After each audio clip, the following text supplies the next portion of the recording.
kid waits at my bus stop every morning before sunrise. None of the buses ever stop for him. I started seeing him at my bus stop in early October when mornings were still dark and cold.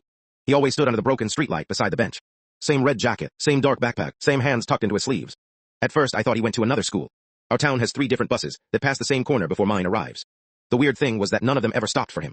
Every bus slowed slightly, then kept going. The drivers never looked at him. He never waved or stepped forward either. He just watched each bus pass, like he already knew they would not open the doors.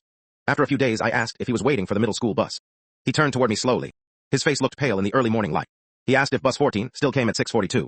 I told him no, bus 14 had been replaced years ago. He looked down at his shoes like that upset him. Then my bus arrived and I got on. When I looked back through the window, he was gone. I asked my mom about bus 14 that night.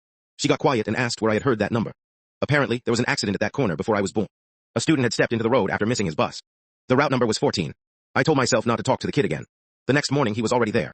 This time he stood closer to the curb. He asked if I could tell the driver to wait for him.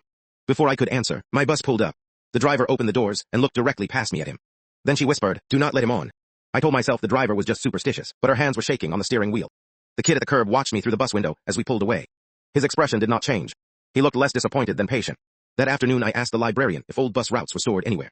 She showed me yearbooks and local newspaper scans, because she loves research projects.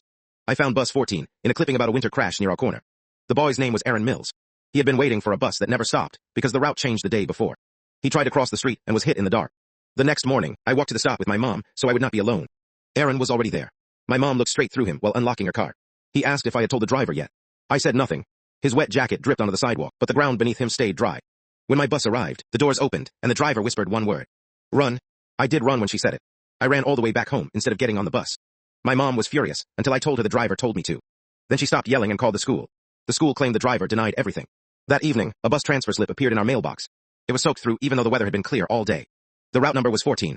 The passenger name was mine. The destination line was blank. Follow for part 2.